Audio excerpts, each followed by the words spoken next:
그날이 도둑같이 이를 줄 우리 찬양 드시고 우리 감사합니다.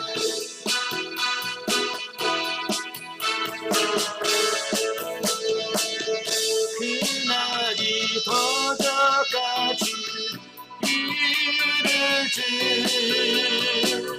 너희는 모르냐.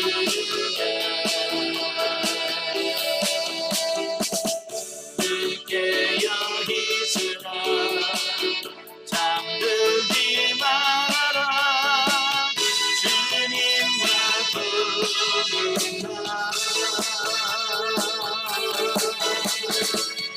항상 기뻐하라 쉬지 말고 기도하라 범사에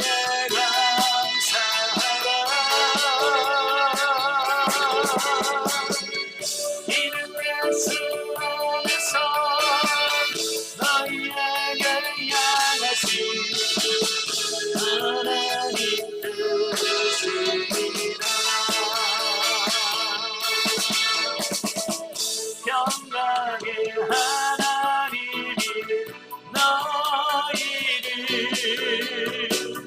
거룩하게 하시고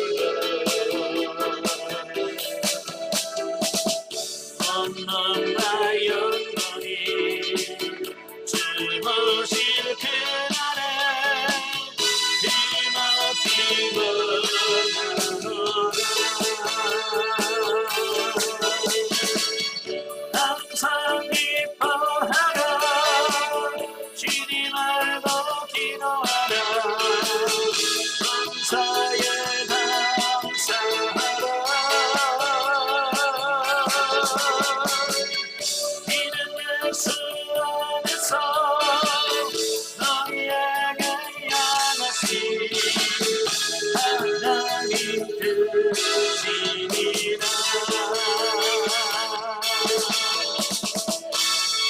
아멘. 기도하겠습니다. 은혜로우신 아버지 감사합니다. 오늘도 우리를 사랑하셔서 계시록의 말씀을 상고하면서 수리를 관영할 수 있도록 은혜 주셔서 감사합니다. 오늘 9장의 말씀을 나눌 때 성령께서 우리 지각을 열으시고 영적으로 항상 깨어있는 우리 모두가 될 수 있도록 도와주옵소서. 시영을 주님께 맡겨오며 예수님의 이름으로 감사하며 기도합나이다. 아멘. 예, 시간 우리 130강입니다. 계시록 9장. 9장은 이제 5째 나팔과 6째 나팔 재앙의 묵시들에 대한 말씀이에요. 1절부터 11절은 이제 5번째 나팔 재앙. 그러니까 9장은 앞에 8장 13절에 뭐라고 되어 있냐면 날아가는 독수리가 큰 소리로 뭐라고 해? 땅에 사는 자들에게 화가 있을지어다 그랬잖아요. 이 3번의 화를 말씀해 주고 있어요. 그 3번의 화가 뭐야? 바로 5번째 재앙, 나팔 재앙, 6번째 나팔 재앙, 그 다음에 7번째 나팔 재앙이 아직도 남아있다. 그걸 말씀해 주고 있습니다. 그러니까 8장에서 4가지 재앙이 임하죠. 땅에 재앙이 임하고 바다, 그 다음에 강, 그 다음에 천체의 재앙이 임함지요. 자, 그래서 이제 9장에서 보면 이제 5번째, 6번째 나팔 재앙에 대해서 말씀해 주는데 1절부터 12절이 바로 5번째 나팔 재앙이다. 자, 9장 1절부터 12절 우리 같이 보겠습니다. 9장 1절부터 12절까지 다 같이. 5째 나팔 천사가 나팔을 불매 내가 보니 하늘에서 땅에 떨어진 별 하나가 있는데 그가 무저갱의 열쇠를 받았더라. 그가 무저갱을 여니 그 구멍에서 큰 화덕의 연기 같은 연기가 올라오매 해와 공기가 그 구멍의 연기로 말미암아 어두워지며 또 황충의 연기 가운데서부터 땅 위에 나오매 그들이 땅에 있는 전갈의 권세와 같은 권세를 받았더라. 그들에게 이르되 땅의 풀이나 푸른 것이나 각종 수목은 해하지 말고 오직 이마에 하나님의 인침을 받지 아니한 자들만 해하라 하시더라. 그러나 그들을 죽이지는 못하게 하시고 5째 달 동안 괴롭게만 하게 하시는데 그 괴롭게 함은 전갈이 사람을 쏠 때의 괴롭게 함과 같더라. 그날에는 사람들이 죽기를 구하여도 죽지 못하고 죽고 싶으나 죽음이 그들을 피하리로다.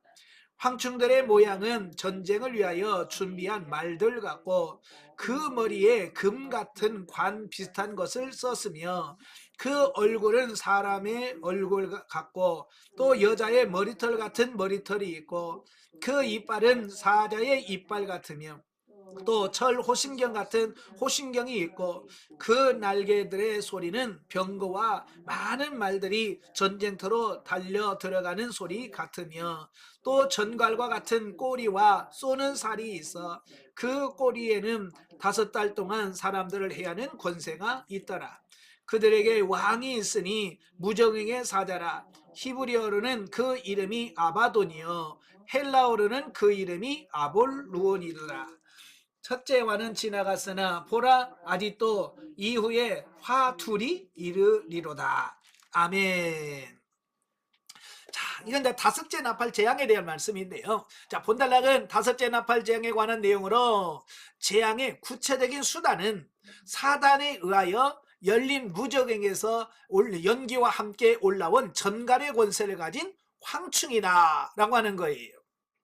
그러니까 1절에 보면 다섯째 천사가 나팔을 불매 내가 보니 하늘에서 땅에 떨어진 별 하나가 있는데 그가 무정에게 열쇠를 받았더라. 자, 여기서 하늘에서 떨어진 별 하나가 있잖아요. 자, 여기서 별은 누구를 가리킬까? 이제 해석을 타락한 천사라고 보기도 합니다. 그러나 20장 1절 3절을 보면 이 해석은 옳지 않아요. 그래서 아마 이건 하나님의 명령을 받아 무정에게 열쇠를 여는 사명을 받은 천사다라고 보는 것이 옳다라고 하는 겁니다. 자, 여기서 이제 무정행이란 말이 나오죠. 무정행이라고 하는 것은 태흠이라고 하는 헬라어인데요. 이건 히브리어는 태흠, 헬라어로는 아비세스라고 하는데 그 악한 영들의 감옥을 말합니다. 이 사단들이 갇혀 있는 감옥, 이걸 무적행이다라고 이렇게 말을 합니다. 자, 그런데 그들이 이제 뭐냐면 전갈의 권세를 가진 황충이 올라오는 이런 부분을 보게 돼요. 자, 여기서 황충이란 말이 나오는데 이 황충이라고 하는 말은 아그리데스라고 하는 헬라어입니다. 이건 메뚜기를 가리키는 겁니다. 메뚜기. 예, 메뚜기를 가리키는데 메뚜기는 주로 구약에서는 뭘 상징하냐면 멸망의 상징입니다. 예, 그래서 메뚜기 재앙 나오죠. 이 메뚜기 재앙은 거의 멸망이에요. 왜냐하면 이 메뚜기 떼가 한번 지나가면 땅에 없어요. 남는 게 없습니다. 완전히 다 파란 것은 아예 하나도 없는 진짜 마른 땅이 돼요. 그러니까 이건 황충은 곧 하나님의 멸망을 상징하는 그 심판을 의미하고 있다라고 하는 거예요. 그래서 이 황충은 앞에 내 재앙과 같이 자연계는 해야지 않고 오직 하나님의 백성이 아닌 악인들만 해야 돼. 죽이지는 못하고 5달 동안 괴롭게 하리라 라고 말씀했어요. 자, 여기 보면 일반적으로 우리가 황충이, 메뚜기는 뭐냐면 식물을 먹잖아요. 파란 것을 먹잖아요. 그죠? 그런데 여기 나오는 황충은 뭐라고 말씀하냐면 식물을 먹지 않아요. 예, 푸른 것이나 각종 수목은 해하지 말고 뭐만 해야라고 그래요? 예, 이마에 하나님의 인침을 받지 아니한 자들만 해야라라고 말씀해요. 그러니까 보통 이제 우리가 메뚜기 떼를 말하는 그 메뚜기 떼가 아니라는 걸 알 수 있죠. 왜냐면 일반 메뚜기 같으면 뭐예요?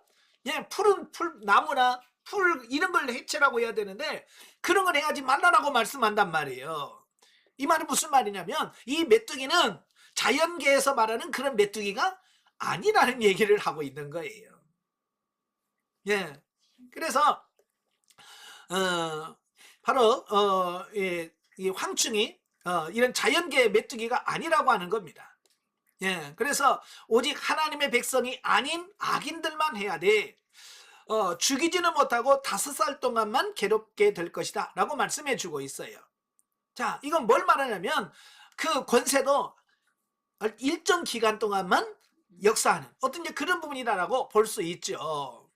그래서 5살 동안 권세를 받는데 전갈의 권세와 같은 권세를 받았다라고 말씀해 주고 있어요.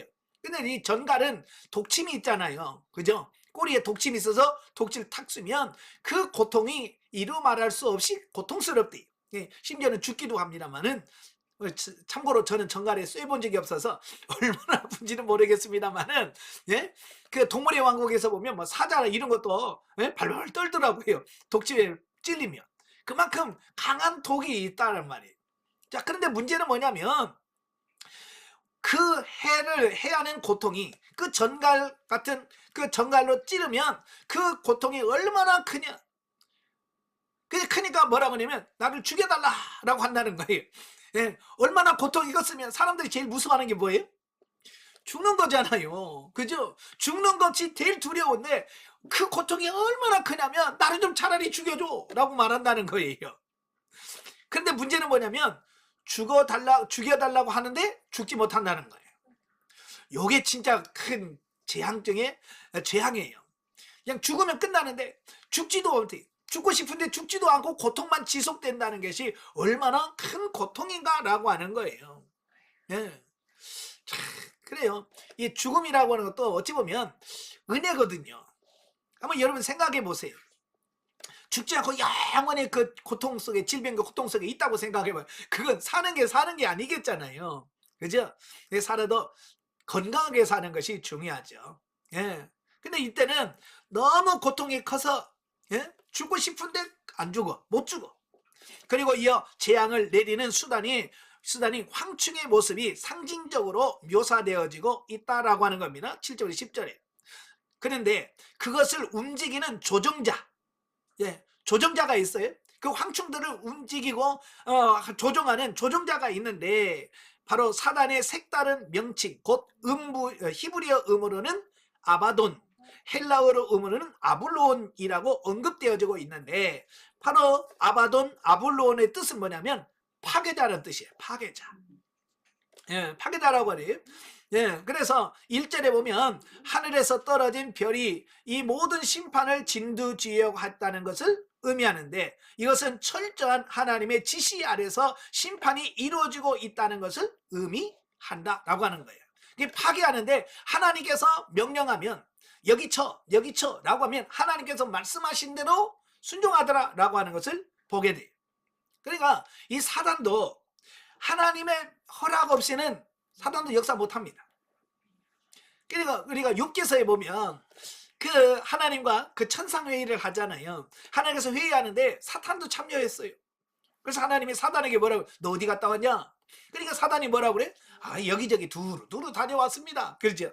그러니까 너 우스 땅에 있는 욥을 봤냐? 그처럼 순전하고 그렇게 하나님 잘생긴 사람 너 찾아봤냐? 그러니까 사단이 뭐라 그래? 에이, 다 이유가 있죠. 하나님께서 지금 복 주고 다 하니까 좋아하죠. 그거 뺏어와요. 당장에 하나님 원망하고 불평할 겁니다. 그래. 그러니까 하나님께 뭐라 그래? 그래? 정말 그럼 너 한번 해봐. 해보는데 그의 생명은 건들지 마라. 그래. 그러니까 하나님께서 이 역할을 딱 주어지는 거 여기까지만 해. 그러면 사단은 하나님께서 정해놓은 그 역할 안에서만 역사를 하는 거예요. 그래서 아들도 죽이고 양도 다 빼앗기고 다 하는데 욥은 못 건드려요. 왜? 하나님께서 그 건들지 말라고 그랬거든요. 두 번째도 마찬가지예요. 예? 그래도 욥이 주신 자도 하나님이시요 취한 자도 하나님이시니 하나님께 영광만 돌립니다. 찬양만 돌릴 겁니다. 라고 말합니다. 그러니까 하나님 얼마나 기뻤을까요? 그래서 사단에게 또 자랑해. 너 봐봐. 저렇게 믿음 좋은데 너 때문에 제가 괜히 시험 봤잖아. 그러니까 뭐라 그래? 에이, 사람들이 가죽을 바꿀지. 그 말이 무슨 말이야? 지가 안 아프니까 그죠? 지가 안 죽었으니까 그러죠. 네? 저 죽여봐요. 저 질병을 줘봐요. 그럼 당장에 하나님 원망할 겁니다. 그래?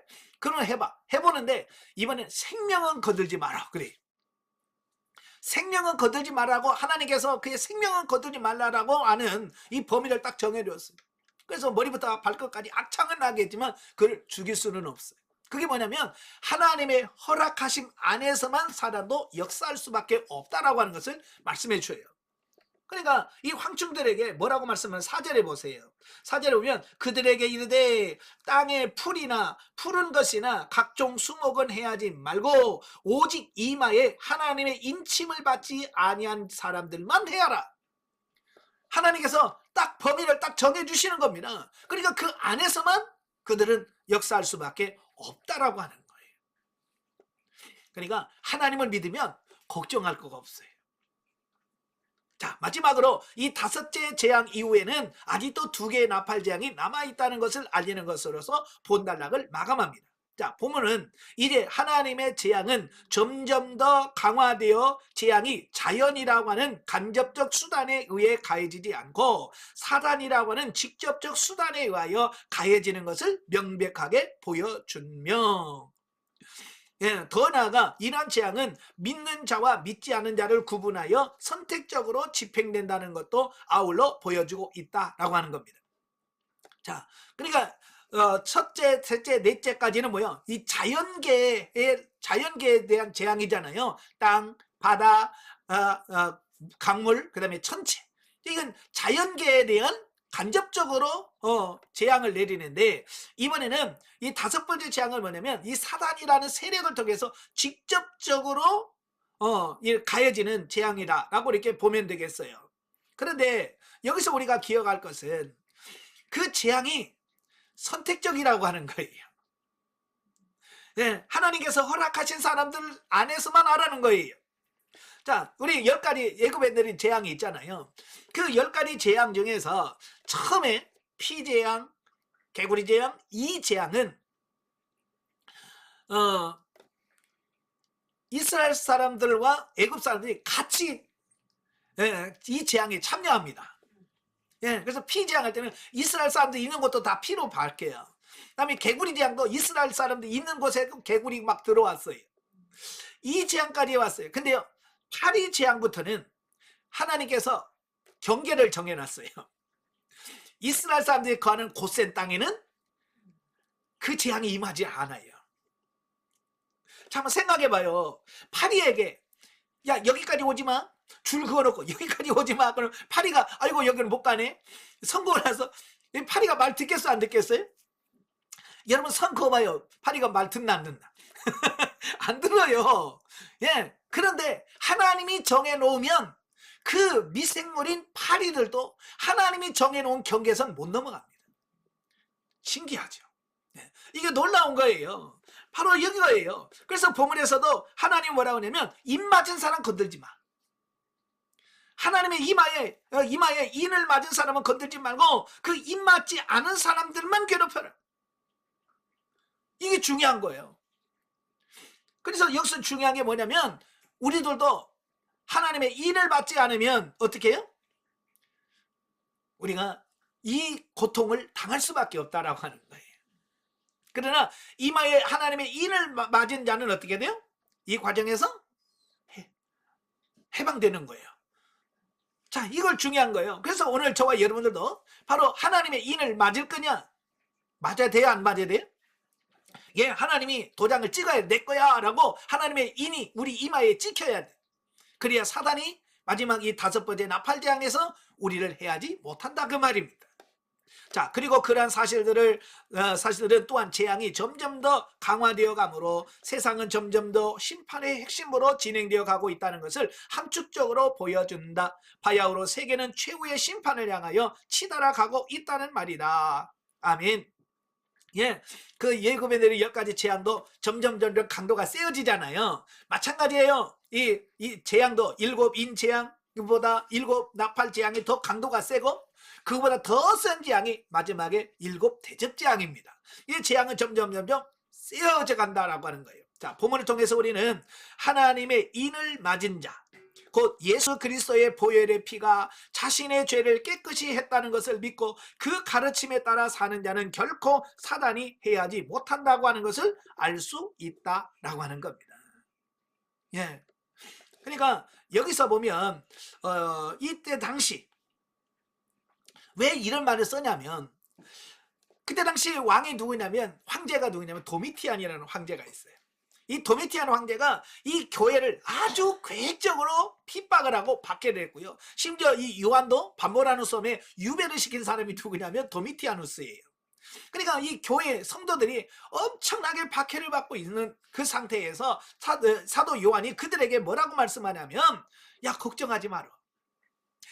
하나님이 이마에 입 맞는 사람은 이렇게 보호해 주셔. 이렇게 지켜주고 있어. 그러니까 너희들 걱정하지 마. 이제 그 얘기를 하고 있는 거예요. 아시겠죠? 그러니까 그 진짜 믿는 사람들은 얼마나 소망이 있겠어요. 그래, 인을 맞으면 도미티아누스가 그렇게 아무리 뭐 자기를 죽이려고 파괴하려고 그래도 하나님께서 우리를 지켜주면 자기들이 살 수 있다라고 소망을 갖게 되어지는 거예요. 근데 이 소망을 마지막에 말세에 그 심판 안에서도 우리에게 주어지는 말씀과 같더라는 거예요. 중요한 게 뭐라고 그랬어요? 내가 인을 만들 수 있느냐, 내가 인 맞은 자냐, 그렇지 않으냐라고 하는 것이 중요하다라고 하는 거예요. 그러니까 인을 맞으면 걱정할 필요가 있다 없다? 예, 인을 맞은 자는 걱정할 필요가 없다는 거예요. 세상에 말세 일곱 인 대접장이 얼마나 세고 나팔장이 아무리 세도 내가 이마에 인을 맞은 사람들은 걱정할 필요가 없다라고 하는 것을 우리에게 말씀해 주고 있습니다. 예. 자, 따라서 그리스도를 믿고 그 뜻대로 살고자 하는 우리는 자비로우신 하나님은 우리가 견딜 수 있는 정도의 고통 가운데 있게 하시고 또 견딜 수 없는 환난을 주시지 아니하신다는 것을 믿는 가운데 우리에게 어떤 환난과 고통이 닥쳐올지라도 두려워하여 악에게 굴복하지 말고 그러할수록 더욱 크센 믿음으로 승리하는 하나님의 자녀다운 자세를 잃지 말아야 한다라고 하는 겁니다. 아멘. 예, 그러니까 아무리 힘들어도 그 고난을 통해서 우리를 죽이려고 하는 게 아니라고 하는 사실이에요. 우리를 살리려고 하는 거예요. 예, 그래서 이런 과정을 통해서만 우리가 진정한 구원을 이룰 수 있기 때문에 그런 거예요. 다시 말하면 지금 하나님께서 택한 백성들에게 고난을 주신 이유는 나중에 큰 고난이 와도 넘어지지 않고 견디고 승리할 수 있도록 하기 위한 훈련이라고 하는 사실이에요. 저도 해보니까 그렇더라고요. 예, 내가 어려운 과정을 겪어본 사람은 다음에 그런 고난이 오면요 쉽게 넘어가요. 우리가 예방주사 맞잖아요. 그죠? 예방주사 맞는 이유가 뭐예요? 예방주사가 뭐예요? 병용균이에요. 약한 거죠. 그죠? 약한 균을 우리다가 넣는 거예요. 그 약한 병을 맞을 때 우리 몸에서 면역 체계가 그걸 싸우는 겁니다. 한번 싸워서 이겨놓으니까 우리 몸에서 이렇게 하면 이길 수 있구나 라고 해서 면역력을 키워요. 그래서 진짜 병원군이 들어오면 그 면역력을 한번 싸워봤던 이 항체가 생겨가지고 그걸 이겨내야 한단 말이에요. 예, 바로 하나님도 마찬가지예요. 여러 가지 고난과 역경을 통해서 훈련을 받아놔야 나중에 어떤 문제가 와도 넉넉히 이길 수 있게 되어지는 거예요. 제가 군대에 있을 때 많이 들었던 말이 뭐냐면 평상시 훈련할 때 흘리는 땀 한 방울이 전시에 피 한 방울과 같다라고 말씀합니다.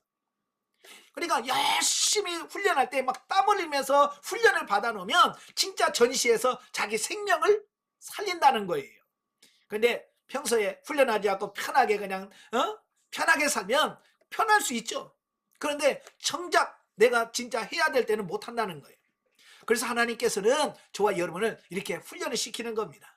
그래서 이 훈련을 잘 받은 사람들은 말세에 여러 가지 고통이 와도 이것쯤이야 뭐 이까이 거 하면서 갈 수 있는 거예요. 아시겠죠? 그래서 지금 고난은 면역력을 키우는 과정인 거예요. 그래서 그 과정 속에는 힘들지만 그걸 키워놓기만 하면 어떤 문제가 와도 넉넉히 이길 수 있는 사람이 되어진다는 겁니다. 자, 13절부터 21절까지가 여섯째 나팔 재앙입니다. 자, 우리 13절부터 21절 같이 봅니다. 여섯째 천사가 나팔을 불매 그가 들으니 하나님 앞 곧 금제단 네 뿔에서 한 음성이 나서 나팔 가진 여섯째 천사에게 말하기를 큰 강 유브라데에 결박한 네 천사를 놓아주라 하니 네 천사가 놓였으니 그들은 그 년 월 일시에 이르러 사람 3분의 1을 죽이기로 준비된 자들이더라. 마병대의 수는 2만만이니 내가 그들의 수를 들었노라. 이 같은 환상 가운데 그 말들과 그 위에 탄 자들을 보니 불빛과 자줏빛, 유황빛, 호심경이 있고 또 말들의 머리는 사자머리 같고 그 입에서는 불과 연기와 유향이 나오더라. 이 세 재앙 곧 자기들의 입에서 나오는 불과 연기와 유향으로 말미암아 사람 3분의 1이 죽임을 당하니라. 이 말들의 힘은 입과 꼬리에 있으니 꼬리는 뱀 같고 또 꼬리에 머리가 있어 이것으로 해야더라. 이 재앙에 죽지 않고 남은 사람들은 손으로 행한 일을 회개하지 아니하고 오히려 여러 귀신과 또는 보거나 듣거나 다니거나 하지 못하는 금, 은, 동과 목석의 우상에게 절하고 또 그 살인과 복술과 음행과 도둑질을 회개하지 아니하더라. 아멘. 자, 본문에서는 이제 6번째 나팔 재앙에 관해서 설명을 하고 있어요. 이 6째 나팔 재앙에 관한 예언의 말씀은 요한이 밝히고 있는 심판의 구체적인 수단은 하나님께서 정하신 때에 사람의 3분의 1을 죽이기로 예비된 자라고 말씀해 주고 있어요. 즉 전쟁에 의한 하나님의 심판을 상징하는 유브라데 강에 네 천사를 풀어주는데 이 네 천사는 훈련하자마자 거대한 군대를 조직한다라고 말씀해주고 있습니다. 그리고 나서 조직한 군대에 가공할 만한 전력으로 예정된 대로 사람의 3분의 1을 죽이고 그 뒤로는 사람들을 거짓으로 미혹하여 사망의 올무에 빠뜨린다라고 19절에 말씀해주고 있습니다. 자, 이것을 다른 말로 말하면 유브라데스 전쟁이라. 유브라데 강가에서 전쟁이 벌어진다라고 말하는데 이것은 미래의 어느 시대에 임할 전쟁을 말합니다. 그러니까 시기는 정확하게 안 나와요. 2000 몇 년도, 3000 몇 년도 있다고 말하지는 않고요. 단순히 마지막 때 그 시험 미래의 시점에서 정확하게 이 전쟁이 일어나게 될 것이다라고 말씀해 주고 있습니다. 근데 이 전쟁이 이스라엘을 중심으로 한 중동에서 일어날 것이라고 하는 것을 우리가 예측할 수 있어요. 그래서 이 마지막에 일어나는 이 전쟁으로 인구의 3분의 1이 죽어날 것이다 라고 말씀해 주고 있습니다. 자, 우리 14절에 보시면 나팔 가진 6째 천사가 말하기를 큰 강 유브라데의 결박대에는 네 천사를 놓아주라 라고 말씀하죠.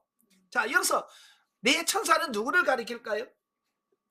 여기서 말하는 네 천사는 바로 세계 열방을 의미하는 것을 말합니다. 지금 세계를 좌지우지 움직이는 국가들. 아마 지금으로 말하면 어떤 나라들일까요? 지금 현세로 말하면 미국, 그 다음에 러시아, 중국, 그 다음에 이란, 이 정도 되겠죠. 자, 이렇게 나라들을 좌지우지하는 그때 나라, 그때 마지막 때 이 네 나라가 될지 아니면 또 다른 나라가 망하고 다른 나라가 세워질지는 모르겠습니다만은 지금 상황으로 보면 처음에는요 이 성경을 읽으면서 설마 그런 전쟁이 일어날까? 라고 하는, 왜냐하면 제가 10년 전 20년 전만 해도 이런 세계 전쟁이 일어날 거라고 하는 사실은 생각도 못했거든요. 전쟁 없이 다 평안하게 살았거든요. 그죠? 근데 우크라이나와 러시아 전쟁이 일어나면서부터 야 이거 이상한데 그죠? 그래서 그럴 수 있겠다라고 생각했는데 지금 현재는 뭐요? 미국하고 이란하고 뭐요? 전쟁을 하고 있잖아요. 이런 모습을 보면서 야 이거 진짜 그냥 말이 아니고 실제로 그렇게 일어나겠는데? 라고 하는 부분을 우리가 짐작할 수 있다 그 말이에요. 그러니까 여기서 지금 요한계시록에서 말한 이 전쟁은 그냥 지어낸 얘기가 아니라 실제 가능성이 있는 게 아예 실제로 일어날 수 있는 전쟁이래요. 아시겠죠? 바로 그래서 마지막 중동 전쟁이라고 볼 수 있다라고 하는 겁니다. 지금도 서방과 이슬람과 또 이런 공산주의 이렇게 나눠져 있잖아요. 그러니까 이런 것들이 순간적으로 전쟁이 일어날 수밖에 없는 거예요. 지금 이란하고 미국하고 전쟁을 하고 있잖아요. 그러니까 우리는 미국하고 이란과의 전쟁이라고 생각하지만 그 속에는요 이스라엘도 포함되어 있고요. 또 이스라엘과 미국 편에 서 있는 그 아랍 여러 나라들이 있고요. 또 서방 세계가 있고요. 이렇거든요. 그러니까 그들이 움직이면 다 움직이게 돼 있어요. 그래서 지금도 중동을 뭐라고 말했냐면 화약고라는 말을 쓰잖아요. 세계 화약고. 이게 언제 전쟁이 일어날지, 일어나도 이상하지 않을 곳이 어디냐? 바로 중동이에요. 그래서 마지막 때는 이 중동에서 엄청나게 큰 전쟁이 일어나게 될 것이다 라고 하는 것을 말씀해 주고 있습니다. 예. 자, 그런데 자, 여기서 이제 중요한 것이 뭐냐면 이 전쟁은 전쟁과 더불어 거짓된 미혹이 같은 역할을 한다라고 하는 것을 보게 되어집니다. 자, 이게 무슨 말이냐면 이 사람들을 이 거짓된 것을 통해서 사람들을 미혹해요. 요즘에 지금 거짓 뉴스, 가짜 뉴스라고 그러죠. 자, 이런 것들이 찌라시들이 얼마나 많이 늘어납니까? 그죠? 마치 저도 깜짝깜짝 놀래요. 예, 유튜브를 이렇게 보다가 죽었어? 나중에 보면 아니야. 살아있는 사람을 죽었다라고 막 얘기를 하고 있는 거예요. 참 그런 걸 보면서 야, 이거 진짜 분별하지 못하면 우리가 가짜에 속겠다라고 하는 것을 보게 되어집니다. 예, 그러니까 지금도 이런 가짜 뉴스들이 많이 나오는 것처럼 이 가짜들이 많이 나오게 될 것이라고 하는 거예요. 그래서 거기에 속으시면 안 된다 그 말이에요. 자, 요즘에도 WCC라고 하는 게 있죠. 예, WCC라는 게 뭐냐? 종교 통합주의를 종교 통합을 추구하는 집단이죠. 예, 그래서 종교를 하나로 만들자. 종교끼리 왜 싸우냐? 어쩌면 외적으로 보면요, 굉장히 좋은 거예요. 그죠? 종교인들 간에 서로 싸우고 그냥 평화롭게 지내자. 어쩌면 좋아요. 그렇지만 어때요? 그 안에는 뭐가 성경에서 말하는 기독론, 구원론 이런 부분들을 완전히 깡그리 무시하는 거예요. 그래서 우리가 반대하는 거예요. 싸우지 말자라고 하는 것을 우리가 말하는 게 아니에요. 싸우면 안 돼요. 종교 간에 싸우면 안 됩니다. 오늘날도 뭐 절간하고 기독교하고 막 몽둥이로 싸우면 됩니까? 전혀 그런 건 안 돼요. 그러면 안 돼요. 그러나 영적으로 보면 우리가 지켜야 될 진리가 있어요. 그 진리는 우리가 절대 포기할 수 없는 거예요. 그런데 세상에서는 그런 것을 강요한다는 말이에요. 그러니까 이 초대교회에서도 이 황제 숭배, 황제 숭배가 굉장히 힘을 발휘할 때거든요. 왜냐하면 이 로마의 황제들이 잘못했어요. 네로 황제부터 시작해가지고 몇몇 황제들이 정치를 잘못한 거예요. 그러니까 백성들로 하여금 지지를 잘 못 받는 거예요. 그리고 황제 권한이 힘이 점점 약해지죠. 그러니까 그 힘을 기르기 위해서 황제를 신으로 섬기라고 해서 황제에게 제사를 드리게 만들어요. 이게 성경에 보면 말이 안 되는 거잖아요. 그래서 반대를 해요. 그런데 진리가 아닌 종교는 뭐 상관없어요. 그죠? 뭐 황제를 섬기든 뭘 섬기든 진리 아닌 종교들은요 상관없어요. 그러니까 다 받아들였어요. 근데 이걸 받아들일 수 없는 종교가 딱 둘이 있었어요. 유대교하고 기독교. 이 둘은 그걸 절대로 어떻게 황제를 살아있는 사람을 신으로 섬기냐? 우리는 안 된다. 그랬어요. 그러니까 이제 로마에서 유대교하고 기독교를 박해하기 시작한 거예요. 엄청나게 박해한 거예요. 그러니까 견디다 못한 유대교가 항복했어요. 유대교도 넘어가서 항복했어요. 그런데 끝까지 항복하지 않은 게 하나 따가 있는데 그게 기독교인 거예요. 기독교만큼은 끝까지 포기하지 않았어. 우리도 일제시대 때 정말로 우리가 수치라고 할 수 있는 부분이 뭐냐면 바로 신사참배를 총회에서 가결한 거잖아요. 이건 하나의 국민의례지 우상숭배 아니다. 그래서 신사참배를 그냥 총회에서 공개적으로 지지해버렸어요. 그 이후에 우리 한국교회가 막 보신으로 나눠지고 막 참여한 사람 안 참여해서 막 해서 서로 다투고 지금 교회가 분열되게 된 원인이 바로 거기에요. 신사참배가 그 원인이 되어진 거예요. 그래서 이런 마지막 때에 이런 현혹되어지는 부분들이 있을 때 절대로 여러분 넘어가지 않기를 바래요. 그러려고 합니까? 어때요? 말씀과 진리 안에서 바르게 세워져 있어야 돼. 그렇지 않으면 우리가 미혹될 수밖에 없다라고 하는 거예요. 그래서 뒤로는 사람들이 거짓으로 미혹하여 사망의 올무에 빠뜨린다는 거예요. 이단들이 횡령하고요 거짓된 부분들이 많이 늘어날 거라는 거예요. 그럼에도 불구하고 내 천사가 일으킨 전쟁에 의하여 죽임을 당하지 않고 살아남은 자들은 극심한 심판의 환난 가운데서도 회개하지 아니하고 오히려 더욱더 사단이 미혹하는 우상숭배에 더욱더 몰두하고 도덕적으로 더욱 문란한 생활을 하게 된다라고 말씀해 주고 있습니다. 이게 무슨 말이냐면 이런 고난을 주신 이유는 뭐예요? 회개하고 돌아와라, 그런 뜻이거든요. 그런데도 이런 고난을 당하면서도 사람들이 깨닫지를 못하는 거예요. 그래서 도리어 하나님을 버리고 회개하는 경향 더 악해진다는 거예요. 그래서 더 하나님이 아니라 우상을 찾게 되고 더 도덕적으로 타락해버리는 이런 부분들을 보게 된다는 거예요. 이건 뭘 말하냐? 하나님의 심판의 당위성을 말하는 겁니다. 그러니까 하나님의 심판을 받아도 마땅해 라고 하는 부분을 설명해 주는 겁니다. 만약에 그들이 회개했는데 하나님이 심판했다 그러면 하나님 잘못입니다, 어떻게 심판할 수 있습니까? 라고 할 수 있지만 그들이 끝까지 회개하지 않으니까 맞습니다, 제가 심판이 당연합니다 라고 받아들일 수밖에 없다는 거예요. 그래서 본문은 최후의 심판이 가까워 오고 이 세상에 극심한 말세의 대환란이 임하면 세상에 대한 사탄의 지배가 더욱 강해져서 그때까지 믿지 아니한 자들은 죽기를 구하여도 죽지 못하는 극심한 재앙의 고통을 체험하는 가운데서도 도저히 사단의 손아귀에서 벗어나 회개하고 하나님께로 가기가 용이하지 않다는 것을 분명하게 나타내주고 있다라고 하는 겁니다. 지금은 그래도 하나님의 은혜 시대예요. 그래도 하나님의 은혜가 임하는 시기입니다. 그래서 어찌 보면 기도하고 예배하고 말씀을 보고 하면 하나님의 은혜가 임합니다. 그리고 전도도 하면 전도도 돼요. 근데요, 이 말세가 되고 마지막 때가 되면 이 은혜 문이 닫힌다는 거예요. 그래서 아무리 기도하고 뭘 해도 은혜가 임하지 않아요. 저도요, 집회를 인도하다 보면 갈수록 느끼는 게 그거예요. 예전만 못하다는 것을 느껴요. 그러니까 예전에는 정말로 기도 좀만 하면 진짜 성령 충만하고 막 그랬어요. 근데요, 갈수록 이게 안 돼요. 모이는 회중도 잘 안 되고요, 그냥 모이지도 않고요.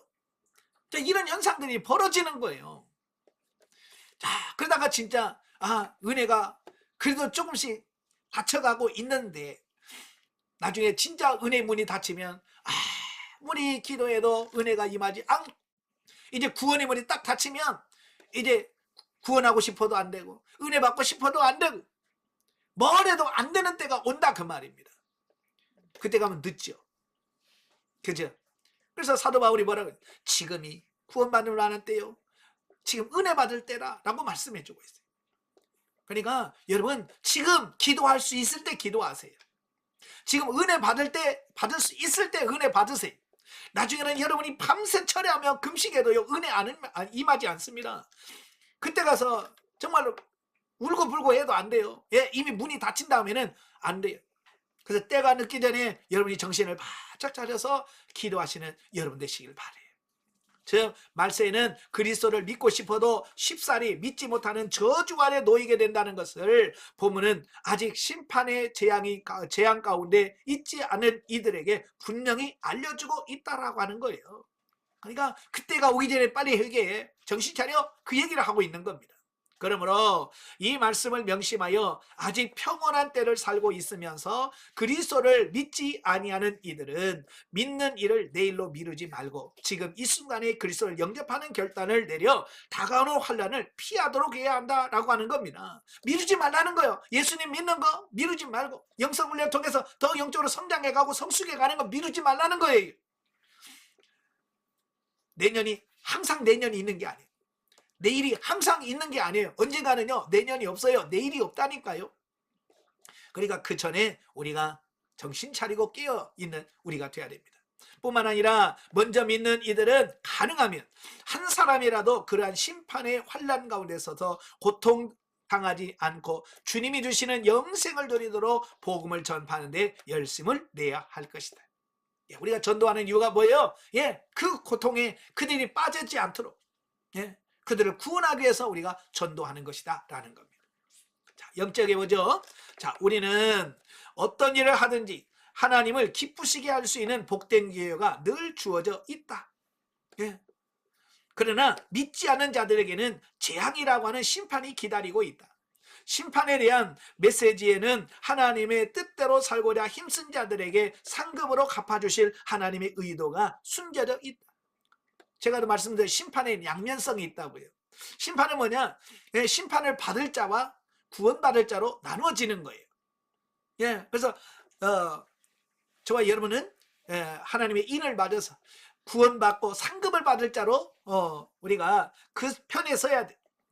자, 본문에서 우리는 일곱째 인, 또 일곱 나팔, 대접재앙에 재앙에 관한 내용에서 하나님을 사랑하는 마음으로 행하는 모든 일을 멸시치 않고 보상하여 주심을 기억하고 우리를 두렵게 하고 근심케 하는 모든 일이 허상임을 알고 담대한 믿음을 가지고 나아갈 때 영적인 승리의 삶이 실상임을 날마다 느낄 수 있을 것이다.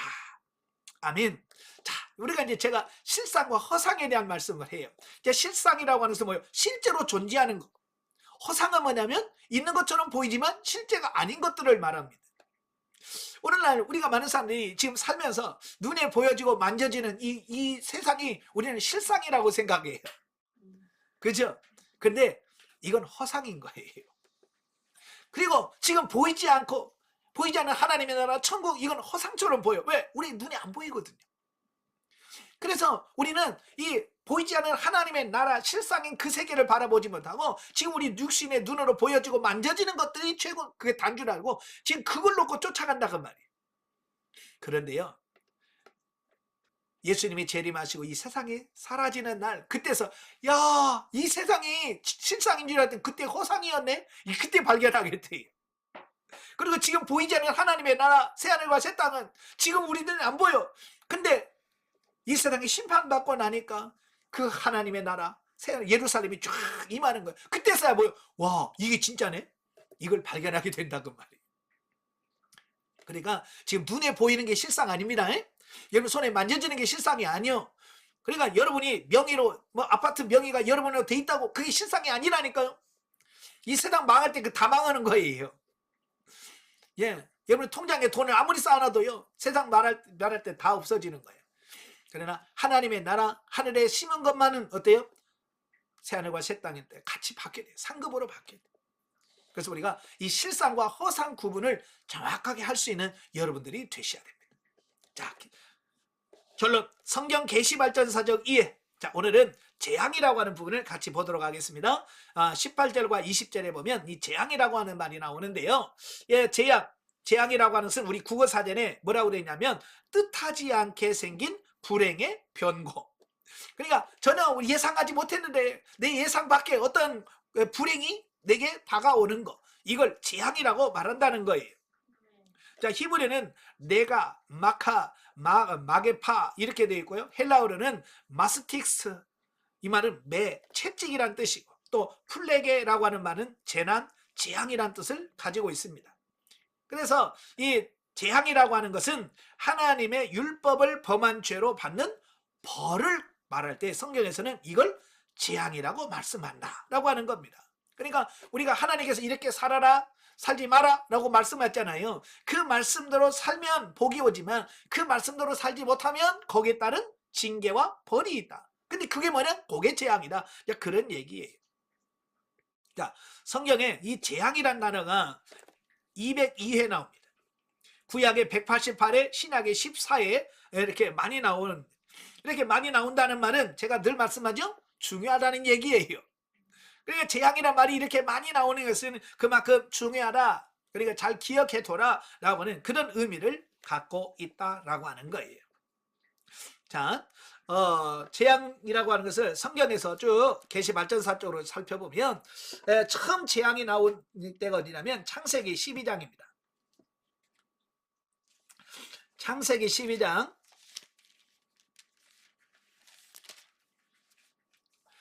17절. 창세기 12장 17절. 여호와께서 아브라함의 아내 사레의 일로 바로와 그 집에 큰 재앙을 내리신지라 그랬어요. 자, 12장 1절에 보면 하나님께서 아브라함에게 본토 친척 아비집을 떠나 내가 내게 지시할 땅으로 가라 그랬죠. 그래서 아브라함은 순종해서 가나안 땅으로 왔어요. 왔는데 하필이면 그때 또 가뭄이 들었네요. 기근이 온 거예요. 먹고 사는 게 걱정인 거예요. 그래서 그들은 먹고 사는 게 걱정이 없는 애굽으로 홀라당 내려갔어요. 좀 하나님께 묻고 내려갔으면 좋은데 하나님께 묻지 않고 내려간 거예요. 근데 막상 내려가서 보니까 아브라함은 또 걱정이 하나가 있어. 그 걱정이 뭐냐면 자기 아내가 너무 이쁜 거예요. 지금처럼 이게 법이 정확하게 이렇게 법치주의가 아니잖아요. 그때는 뭐 법이 있겠지만 좀 법이 느슨한 거예요. 그러니까 남의 아내 이쁘면 죽이고 뺏으면 돼. 근데 그런 시대니까 아브라함이 얼마나 걱정되겠어요.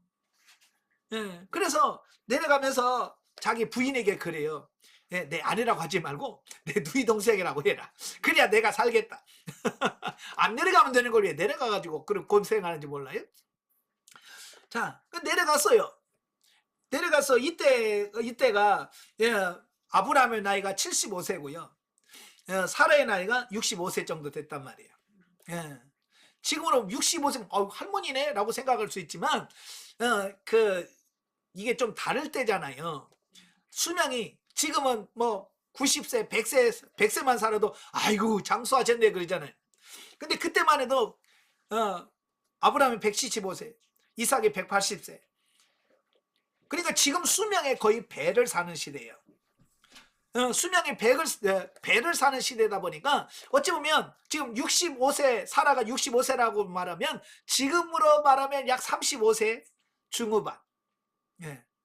그러니까 사라도 그때 지금 35세 중후반이면 어때요? 젊은 편에 속하잖아요. 그죠? 좀 노처녀에 속하지만 그래도 젊은 편에 속한 거예요. 자, 그러니까 그가 이쁠 수 있고요. 그러니까 그것을 본 바로는 누구? 애굽 왕이죠. 애굽 왕이 이쁜 여자인데 젊죠. 그러니까 자기 아내로 데려가는 거예요. 자, 바로 그 문제 때문에 하나님께서 바로의 집에 재앙을 내리셨다라고 하는 것을 보게 되어집니다. 어쩌면 성경에 최초로 나온 재앙이라고 하는 말씀을 할 수 있죠. 자, 왜냐? 사라는 아브람과 결혼했어요. 부부예요. 아내예요. 그냥 결혼한 아내를 데려가는 것은 범죄잖아요. 그죠? 그래서 범죄한 바로의 집에 하나님께서 재앙을 내리셨다라고 하는 겁니다. 이건 뭘 말합니까? 죄에 대한 하나님의 재앙, 심판을 의미하는 겁니다.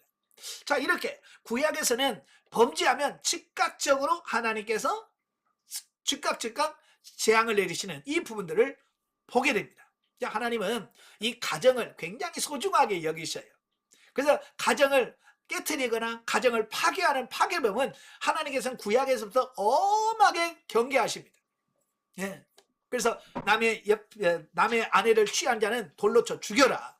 예. 가정을 파괴범은 돌로 쳐 죽이라고 할 만큼 하나님은 가정을 귀하게 여기십니다. 그래서 여러분도 여러분의 가정을 아주 귀하게 소중하게 여기시고요. 가정을 잘 보살피는 여러분 되시길 바래요. 자, 그 다음에 출애굽기 9장 14절. 출애굽기 9장 14절입니다. 9장 14절 다 같이 내가 이번에는 모든 재앙을 너와 내 신하와 내 백성에게 내려 온 천하에 나와 같은 자가 없음을 내가 알게 하리라. 자, 그 전부터 이제 10가지 재앙이 쭉쭉 임하는데요. 그 애굽에 내린 그 10가지 재앙을 내린 원인에 대해서 설명을 하고 있어요. 네. 그래서 그 재앙이 원인이 그 이유가 뭐냐, 목적이 뭐냐, 온 천하에 나와 같은 자가 없음을 알게 하겠다. 이게 재앙을 내린 목적 중에 하나예요. 예. 온 천하에 하나님 같은 자가 없을 거라는 거예요. 예. 그래서 이건 재앙을 내리는 목적이다라고 하는 거고요. 그 애굽에 내린 10가지 재앙은 정말로 뭐예요? 역사 속에서 하나님께서 실제로 재앙을 내린 이 실제적인 증거라고 볼 수 있다라고 하는 거예요. 그러니까 지금 그죠?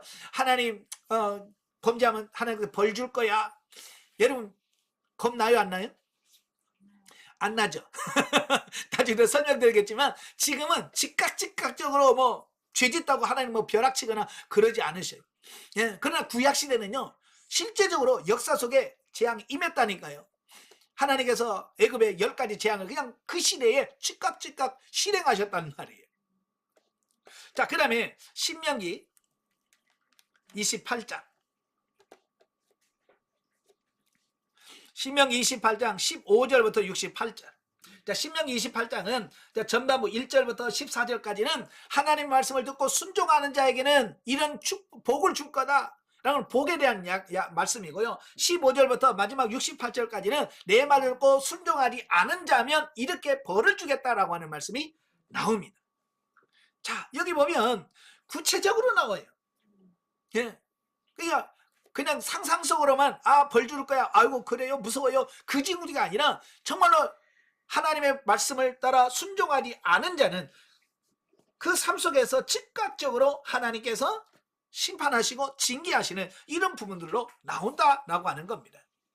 그래서 순종하면 복, 불순종하면 징계. 바로 이게 신명기적 사관이라고 그래요. 신명기적 역사관 또는 신명기 사관이라고 하는데 이건 뭐냐면 하나님 말씀을 듣고 순종하면 복을 받고 하나님 말씀에 불순종하면 징계받고 저주받는다. 이게 역사 속에 그대로 드러나고 있어요. 그래서 성경의 역사를 보면 계속해서 이 역사가 일어나. 그죠? 하나님 말씀대로 살면 복받고 하나님 말씀 안 살면 저주받고 이게 이스라엘 역사예요. 이것이 오늘날에도 이어지고 있다라고 하는 거예요. 자, 그 다음에 사무엘상 5장.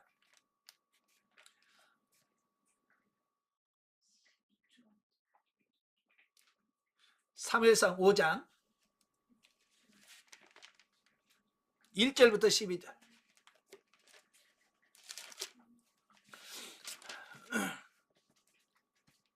자, 여기는 뭐냐면 블레셋과 이스라엘과 전쟁을 하죠. 그 전쟁에서 이스라엘이 졌어요. 져가지고 그 블레셋 사람들이 하나님 법궤를 빼앗아가요. 뺏어가가지고 자기들의 신전, 아군 신전에다 딱 갖다 놔요. 이거 말은 무슨 말이? 자기들이 이겼다는 거죠. 예? 하나님도 우리가 이겼어 라고 자랑하려고 법궤를 딱 올려놨는데 그때부터 하나님은 뭐예요? 치시는 거예요. 하나님께서 그들에게 재앙을 내리는데 그들의 신이 엎었지. 예? 자고 일어나니까 코가 땅에 가 있어요. 예? 그래서 세워놨더니 그 다음날은 아이의 머리하고 손목에 다 부러져가지고 문지방에다 쫙 걸쳐놨어요. 이건 뭐예요? 하나님이 실제로 그 역사 속에 이루어지는 거예요. 그뿐만 아니라 그래도 못 깨달으니까 어때요? 이제 그들에게 독한 종기의 재앙을 내립니다. 독종을 내려. 그래서 실질적으로 그 법궤가 있는 그 지방 사람들이 독한 종기로 인하여 막 사람들이 죽어가는 거예요. 자, 이건 뭘 말합니까? 예, 블레셋에 내린 재앙인데 이건 실제적인 거예요. 옆에 사람들이 죽어가고 있고요. 이렇게 하고 있는 이 실제라고 하는 것을 말씀해주고 있는 거예요. 또 사무엘하 24장도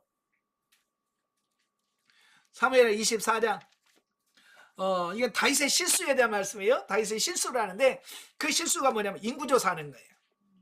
예. 인구를 조사해. 그러니까 하나님께서 괘씸한 거예요.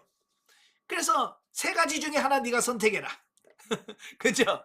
3년 기근일런지 석 달 동안 적군에게 쫓겨다닐 것인지 3일 동안 하나님께서 주시는 전염병을 받을 건지. 그러니까 다윗이 다 세거든요. 그죠? 다 세. 그러니까 결국 하나님께서 그래도 하나님의 은혜로 오시니까 그래도 하나님 손에 빠지는 게 제일 낫겠습니다. 그래서 전염병을 선택하게 돼요.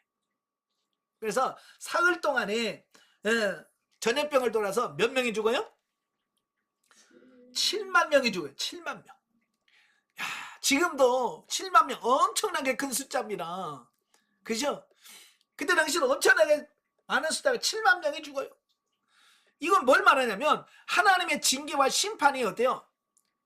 즉각적이라는 거예요. 실제적으로라는 거예요. 이걸 말씀해주고 있습니다. 또 예레미야 1장 13절에서 19절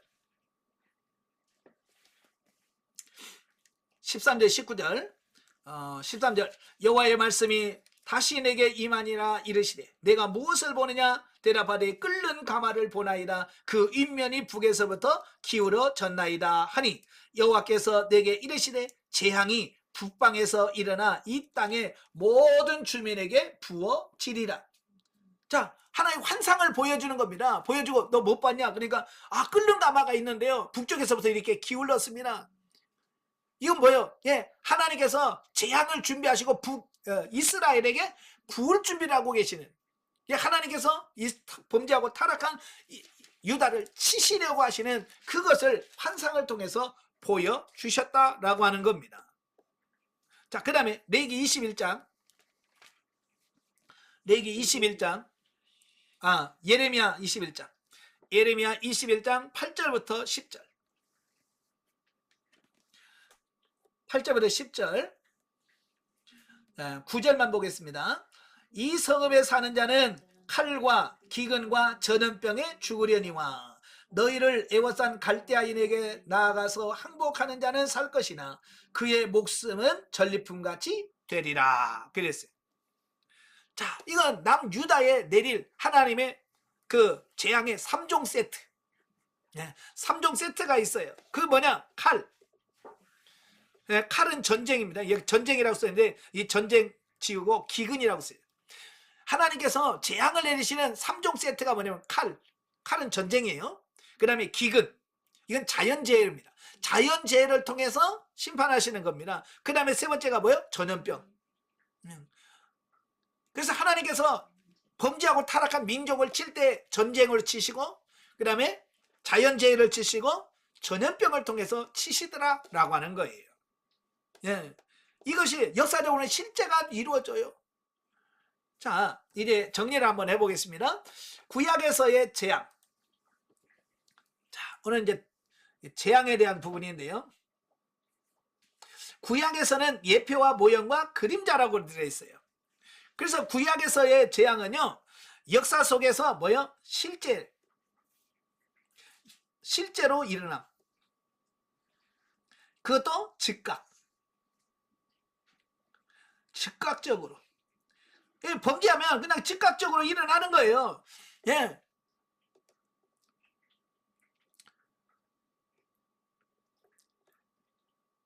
자, 그런데 이제 이게 신약시대로 넘어오면 이게 개념이 좀 바뀌어요. 자, 사실 보면 이 재앙이라든지 이런 단어가 안 나와요. 신약시대 보면 이 재앙이란 단어가 안 나와요. 14회 신약에 14번 나오는데 이 14번이 다 어디서 나오냐면 계시록에서 나와요. 다른 성경에서 마태복음서부터 요한, 유다서까지 재앙이란 단어가 안 나와요. 그러니까 재앙이란 단어가 없으니까 없네? 라고 생각할 수 있다고 말이에요.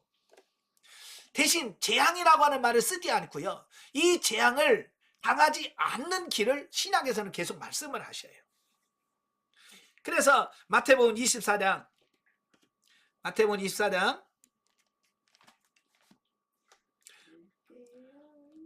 36절 44절 36절부터 44절까지 있는데요. 자, 그날과 그때는 아무도 모르느니 하늘의 천사들도 아들도 모르고 오직 아버지만 아시느니라. 쭉 이렇게 쭉 말씀하시면서 42절, 그러므로 깨어 있어라. 어느 날에 너희 주가 임할는지 너희가 알지 못함이니라. 하나님이, 예수님이 재림하셔서 이 땅을 심판하신 날이 온다는 거예요.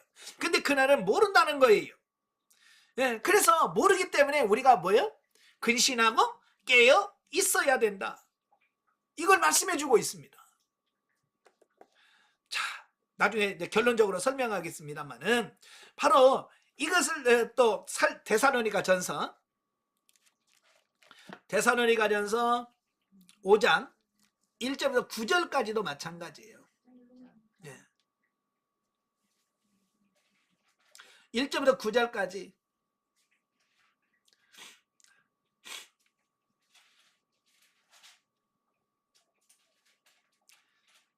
자, 6절 보겠습니다. 그러므로 우리는 다른 이들과 같이 자지 말고 오직 깨어 정신을 차릴지니라. 이게 말세가 됐다는 거예요. 주님 오실 날이 다가왔다는 거예요. 그래서 정신을 차리고 깨어 있으라, 깨어 근신하라 라고 말씀해 주고 있습니다. 자, 왜 하나님께서 재앙을 말씀하지 않고 왜 깨어 있으라고 말씀할까? 라고 하는 거예요. 자, 이것은 신약시대에는 하나님의 재앙이 구약처럼 즉각 그때그때 임하는 게 아니라는 거예요. 자, 하나님께서는 이 신약에서는 궁극적으로는 최후의 심판날, 백보자 심판이 있죠. 그 심판을 하시기 위해서 지금은 뭐냐면 보류하시는 날, 미루어 주신다는 거예요. 그러니까 즉각적으로 하나님의 재앙과 심판이 임하지 않으시고요, 마지막 백보자 심판 때까지 미루어 주시는 거예요. 그러니까 누가 살판난 거예요? 범죄하고 타락한 사람이 살판난 거예요. 왜? 구약에는 죄 지면 그냥 즉각적으로 나타났거든요. 쉽게 말하면 죄를 지면 하늘에서 벼락이 떨어져 그냥 죽어. 그죠? 근데 신약시대는 죄를 져도 벼락 안 떨어져. 그러니까 이 죄 지은 사람들이 아주 담대해지는 거예요. 뭐요? 아, 죄를 져도 하나님 심판하지 않는구나. 그래가지고요, 요즘에는요, 얼마나 담대한지 몰라요. 죄를 져도요, 아무 말도 안 해. 자, 그래서 구약의 하나님은 즉각적인 하나님이셔. 근데 신약의 하나님은 뭐다? 신약시는 보류하시는 거예요. 보류. 그러니까 이걸 가지고 이 초대교회 이단이라고 할 수 있는 말시온이라고 하는 이단이 있는데, 이 이단들이 뭐라고 했냐면 구약의 하나님은 무서운 하나님, 신약의 하나님은 사랑의 하나님, 이렇게 구약의 하나님과 신약의 하나님이 다르다라고 구분해냈어요. 여러분 어때요? 달라요? 구약의 하나님, 신약의 하나님 다르신가요? 아니에요. 구약의 하나님이 신약의 하나님이시고 그 신약의 하나님이 오늘 우리 하나님이셔. 그러니까 시대에 똑같은 하나님이셔. 그렇지만 하나님이 우리를 징계하시는 부분에서는 어때요? 구약에서 역사하는 방식과 신약에서 역사하는 방식이 다르다. 이게 다름이 너무 다르기 때문에 구약의 하나님 무서운 하나님, 구약의 하나님 안 좋아. 우리 신약의 하나님 너무 사랑이 많으시고 은혜로우신가, 우리 신약 하나님만 섬길래, 또 이렇게 주장하는, 이건 아니란 말이에요. 단지 하나님께서는 보류하고 계신다. 보류하시지만 끝까지 보류하시느냐? 아니라는 거예요. 자, 오늘 본문의 9장에 보면 9장 18절에서 21절.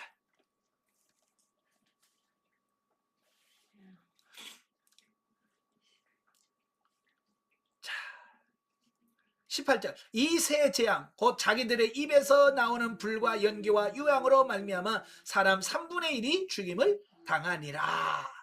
그 밑에 쭉 나오는데요. 예, 보류하셨던 그 하나님의 재앙이 마지막 때에 다 쏟아질 거라는 거예요. 없는 게 아니라 보류한 거예요. 여러분, 보류는 없어지는 게 아니에요. 시간이 되면 반드시 이루어질 거라는 거예요. 그러니까 오늘 우리가 죄져도 괜찮네? 라고 살면 안 되라는 거예요. 아시겠죠? 자, 결론을 맺겠습니다. 자, 구약에서는 하나님이 내리시는 직접적인 재앙이 많이 나옵니다. 뭐 소돔과 고모라성 즉각적으로 내리잖아요. 또 아론과 미리암, 모세를 했다가 어떻게 돼? 바로 미리암의 이마에 문둥병이 나병에 걸리고요. 또 그렇잖아요. 또 아론의 아들 나답과 아비후가 뭐요? 하나님께 명하지 않는 불을 들였다가 그냥 즉각적으로 죽잖아요. 자, 이렇게 구약에서는 즉각적인 하나님의 재앙이 임했어요. 그러니까 사람들이 굉장히 하나님을 무서워했고요, 두려워했다라고 하는 거예요. 그런데 놀라운 것은 신약에 들어와서 계시록을 제외한 26권에서는 이 재앙이란 단어가 나오지 않는다는 거예요. 대신 심판과 징계라는 말을 사용한다라고 하는 거예요. 심판과 징계, 이건 뭐예요? 재앙이 아니라 심판과 징계를 통해서 회개하도록 유도하시는, 이걸 보게 돼요. 그래서 하나님께서는 다시 한번 회개하고 돌아올 기회를 주시는 거라는 거예요. 즉, 이 말은 현세에 하나님이 직접적인 재앙을 내리시지 않으시고 최후의 심판대로 보류하신 것을 의미한다. 그러므로 직접적인 재앙이 당장에 없다고 마지막 재앙까지 없는 것이 아님을 기억하고 정신 차려야 함을 교훈해주고 있다. 이걸 놓치면 안 돼요. 아시겠죠? 오늘 하나님이 즉각적인 심판이 안 이루어지니까 하나님은 심판하지 않으셔. 그래서 가볍게 여기지 말라는 거예요. 죄를 가볍게 여기지 말라는 거예요. 언젠가는 거기에 따른 심판과 하나님의 재앙이 임할 거라는 사실을 기억하십시오. 그래서 혹시 여러분들 혹이라도 죄를 가볍게 여겼다면 이제 가볍게 여기지 말고 그 작은 죄라도 철저하게 회개하고, 첫째로 죄 안 짓는 게 제일 좋아요. 아시겠죠? 죄 안 짓는 게 제일 좋고, 내가 연약해서 내가 범죄했다라고 한다면 회개하셔야 돼요. 회개하면 하나님께서 죄를 지워주셔. 아시겠죠? 그러니까 철저하게 회개하고 하나님께 가셔야 마지막 심판날에 여러분의 심판이 면제되어지는 그날이 올 겁니다. 하여간 정신 차리고 근신하여 깨어 사는 여러분 되시기를 바랍니다. 기도하겠습니다. 은혜로우신 아버지 감사합니다. 오늘도 우리를 사랑하셔서 귀한 말씀을 주신 아버지, 아버지의 오늘날 세상에 참 죄악으로 많이 물들어 있는 세상입니다. 이와 같은 때 우리가 정신을 차리고 근신하지 않으면 우리도 죄악의 그 물결에 휩쓸려 갈 수밖에 없습니다. 우리가 정신을 차리고 근신하여 깨어서 하나님 앞에 바로 서는 우리가 될 수 있도록 도와주시옵소서. 예수님의 이름으로 감사하며 기도합나이다. 아멘. 하나님께 드립니다.